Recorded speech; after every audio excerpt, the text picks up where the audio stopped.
There's a new DMX solution in town called Maestro DMX, and many of you have been asking me about it, so I just thought I'd make this quick video on it. So I do not have this piece of hardware yet. I messaged them last year and they said they wanted to send me one, but I have not yet received it. I'll just quickly go over some of the details that are available on their website. I'm just going to share a few preliminary thoughts, especially in comparison to SoundSwitch, and I may change a few things of my review once I receive this.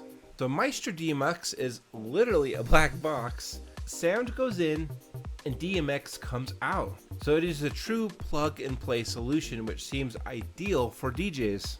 So here's some of the highlights on Maestro DMX's website. It's a quick and easy setup. I mean, they kind of sell this as a plug and play solution, but you're gonna have to patch your lights. You're gonna have to import all of your fixtures. And from talking with a lot of beginners, I feel like that is what trips up a lot of people. There are DMX solutions where you don't have to patch your fixtures, like Chauvet's new ILS, as well as like the Ape Labs music mode. So this is still going to have a similar workflow to pretty much every DMX software out there, including SoundSwitch. It's designed for live performances, no pre-analysis of music or MIDI sync required. Yeah, I think that's pretty cool. And I think I see that criticism of SoundSwitch, or it's more of a misconception, because people think that you have to analyze your entire library before you can start using it. You just don't. I mean, you have the flexibility to pre-analyze your library and customize like the light shows for various songs, but it's not required. Right out of the box with zero configuration, you can get up and running. SoundSwitch by default will start using some auto loops, which are basically just chases. And a lot of people, when they're first starting out with SoundSwitch, they find connecting to the DJ software somewhat tricky, but that's also optional. That's not required. It could run just fine without connecting to DJ software for all my friends that use Rekordbox. And I don't know if Maestro DMX works without an audio source. And personally, I feel like the beat grid is going to be more accurate than sound active mode or a line in sound. That's just been some of my anecdotal experiences. I don't have any scientific proof to back that up. Maestro DMX understands how music is structured. You know, I would want to see this in action because it doesn't know like the entire song when you're playing a song. So if you've ever streamed a song with DJ software, like you load it and then it starts to like look ahead and like build like your waveform. And this is not going to be able to do that because it's only going to be able to listen to the music that is being played at any given moment. So hands-free, distraction-free. I think that's cool. I think that's my workflow. I like having like a plug-and-play workflow. I don't want to be pushing a ton of buttons during a wedding dance party.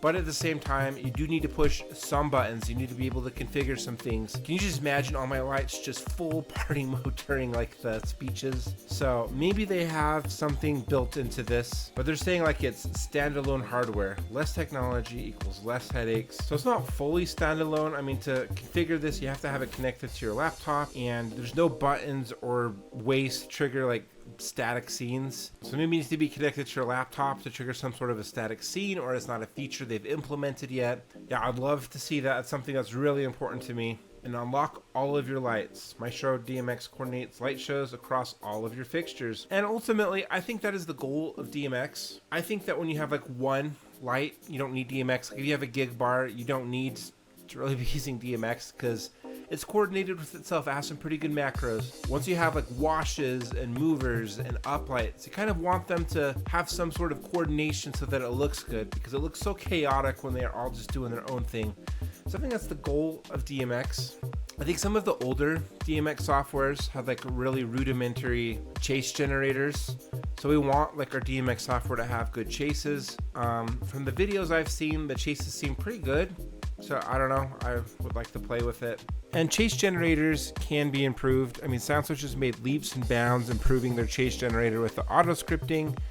Their default banks could use some love. So it looks like it has a web browser. So it looks like it does have an interface. Build cues on a timeline and cue your color palettes for the course of your event. Define static non-audio responsive looks for quieter moments. And then that's where you can like manually control it.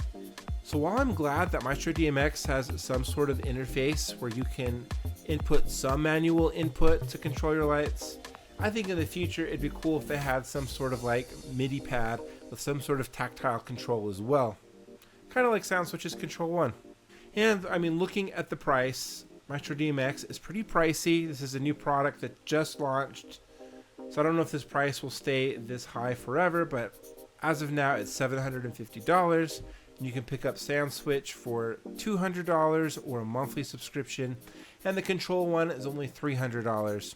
And you can pick up some of my SoundSwitch auto loop presets. Just kidding, you don't need to buy those to get SoundSwitch to work. So I guess the real question is Maestro DMX the SoundSwitch killer? I feel like that's kind of a silly question because we live in a world where like McDonald's and Burger King can coexist, Virtual DJ, Serato, and Record Box can all coexist.